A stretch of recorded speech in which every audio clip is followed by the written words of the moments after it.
What's up guys, Youshaei here, and on this episode of Admazing, we're doing things a bit differently. As you can tell, we're at my desk here, not our normal setup, but I thought I'd answer a question that I often get, which is, how did I get a job at Google? And I want to answer this question because even though my experience is obviously different than everybody else's, I think in going through the process, showing you my exact resume, talking through what I learned in the interview process, and then talking about some of the mistakes I see in resumes I see today, I can hopefully help with you getting your job at your dream company, whatever it may be. So that's what we're going to talk about in this video. You can see the timestamps here. So all right, let's dive into the first thing. I actually pulled my resume here, printed it again, and I wanted to show you the exact resumes that I used to apply to Google, especially because I got rejected the first time that I applied. And what I did was I had this traditional resume, right? Most people have this. I know it's hard to see. We'll put it on screen. I had this traditional resume, classic, Garamond font, bullet points, all that jazz. And when I applied this for my first time, got rejected. So I thought to myself, I was so devastated because I wanted to work at Google and just see what it's like to be on the inside. So I was like, you know what? I got to step my game up. I got to try to create a resume that's a bit different than what I think most people would do. So I applied again in a year with this resume. And it's hard to see here, so I'll put this on screen as well. But essentially, this resume is a Google search result to my name, but it's custom designed. Everything under there is a search result, but it really speaks to my different experiences. It shows my experience academically, my experience extracurricularly in student government. You can even see on the side there, I put like ads for enthusiastic worker and lifelong learner, curious problem solver. I just tried to take every single bit of the design and basically find a way to weave in my experiences. And it really wasn't until I was sitting there in the room when I finally got the call to say, hey John, we want you to come to New York to our Google offices for interviews, that I really realized what had happened with this resume.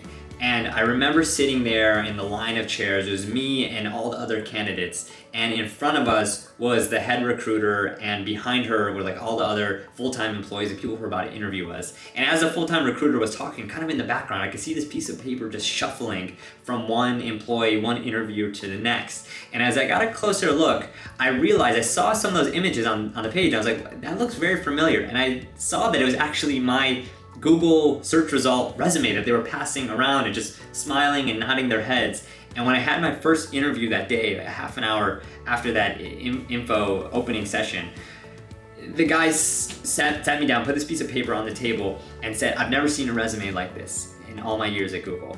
And I want to tell you that I think that because you probably put a lot of work into this, this is probably a mentality that you'll bring to the job, where if you're going above and beyond before you even got the job, you'll probably do this. So I just want to open up by saying that. This was all the stuff he said.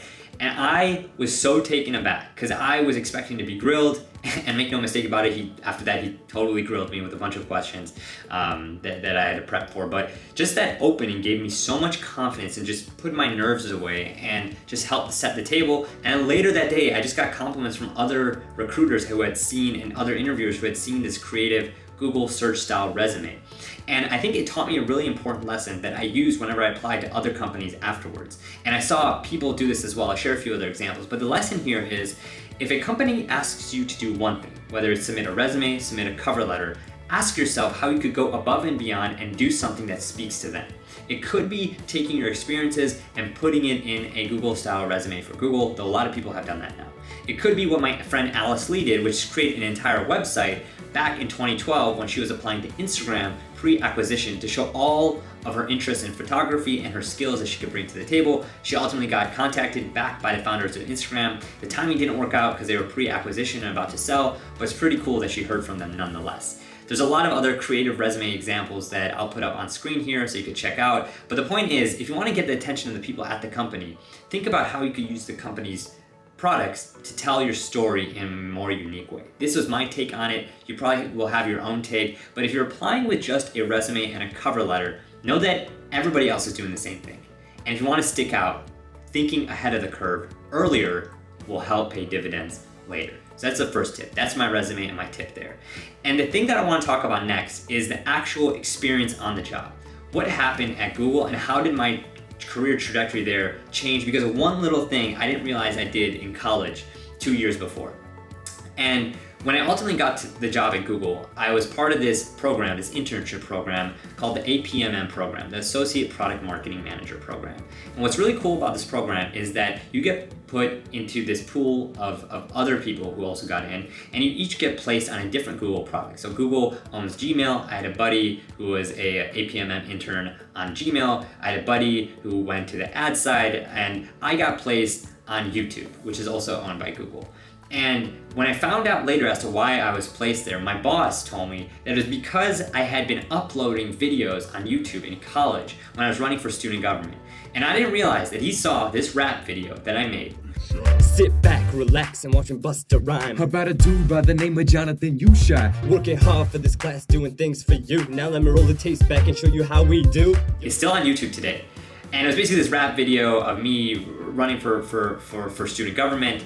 And while everyone was like talking about like different like platforms they have, I just thought it'd be fun to do a rap with my buddy Wes. And it worked. We won the election. And my boss told me at YouTube years later that they wanted somebody who could be a creator, not just a consumer of YouTube, because that's ultimately where the company was headed. Again, remember, this is 2012. Back when dogs were still on skateboards, and that was a big thing on YouTube, and the creator community, a lot of these big famous people you see today were just growing up and coming of age in their dorm rooms and building communities. And so my boss said, we like that you are an amateur creator. We want you to leverage that experience even as an intern here at YouTube.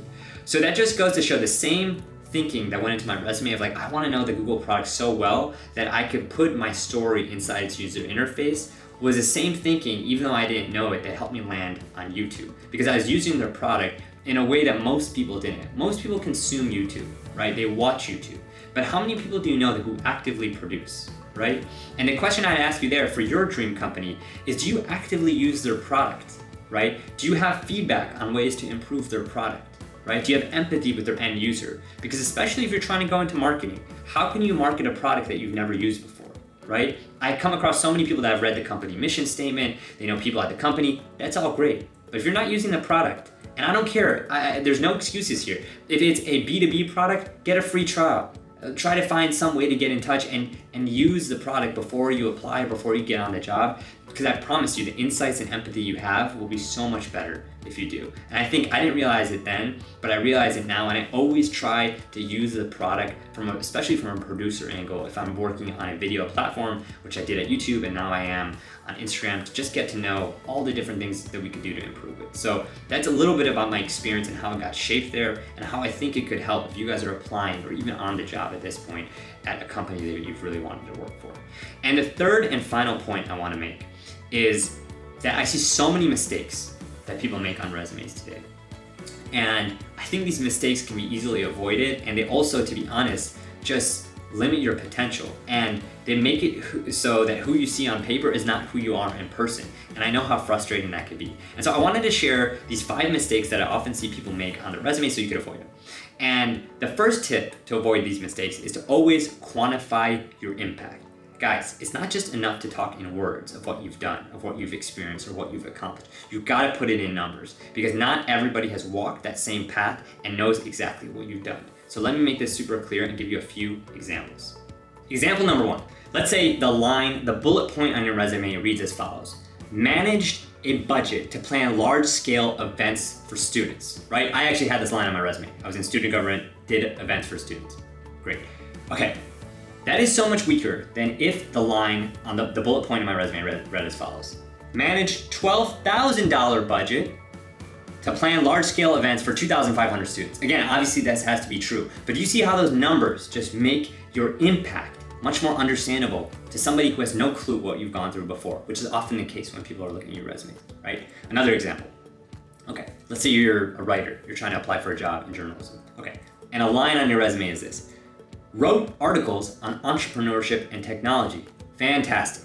You've covered the topic, but you've really said nothing. Here's a way to make it better. Wrote 8 articles on entrepreneurship and technology, generating 170K views, 8,000 likes, and 3,700 retweets, right? That shows the value you've brought with those articles. Again, it's hard to know the exact ones without reading it, but again, we're looking for a snippet here, and that's the best way to do it, is to quantify it. So quantify your impact is tip number 1. Tip number 2 is to make your interests as quirky as possible. All right, so I know this one sounds weird, but hear me out. So you know that last line on a lot of people's resumes, like they have skills, then they have languages, and usually the last one is just a total throwaway. It says interests. And I could, if I had a dime for every time I saw somebody say their interests were traveling or going to the movies or socializing, oh my God, it's just a throwaway. Instead, I love when people get quirky with it and actually tell me about things they're interested in, because it could just create a nice light moment in the interview or when somebody's screening your resume to see like, oh right, there's a human being behind this piece of paper.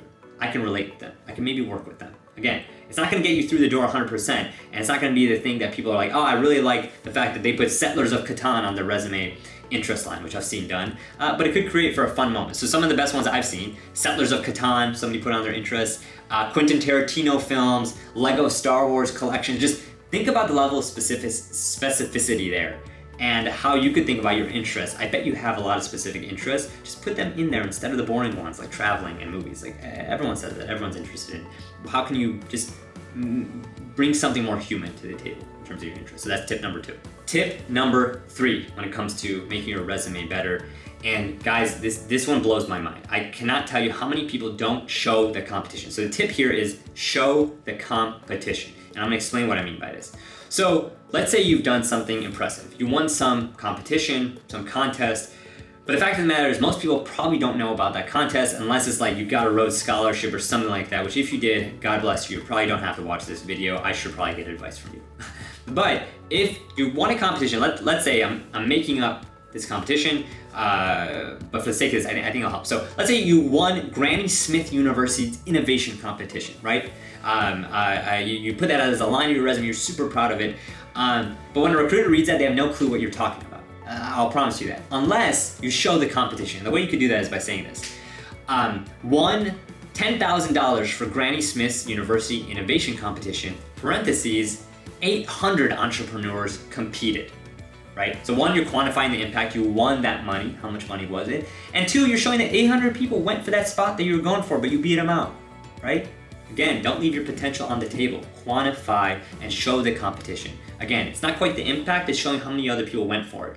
Or let's say another example here is you got into a really selective program within your university or within your company, right?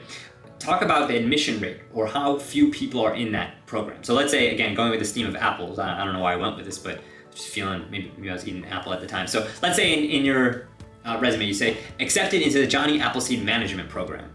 Nice.